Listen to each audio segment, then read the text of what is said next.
माझ्याकडे फ्लॅट आहे, AC आहे, बंगला आहे, गाडी आहे, पैसे आहेत, फेम आहे, सगळं आहे. पण वारकरी जो हसतोय, ज्याच्या खिशात 100-150 रुपये, त्याचं स्माईल माझ्यापेक्षा भारी कसं काय? 22 दिवस चालणार मामा. मग पंढरपूरला लय मोठी रांग आहे. हो माहिती मला. 38 तास लागतात, 38 तास विठ्ठलाचं दर्शन घ्यायला.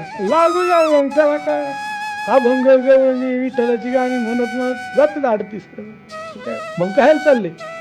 काय मागणार नाही? काय नाही मागणार. मग काय म्हणणार? काय म्हणायचंय? मनुष्य जन्म दिला, उपकार झाले बाबा, लय धन्यवाद. शेतीला सगळ्यांना सुखात ठेव, समाधान ठेव.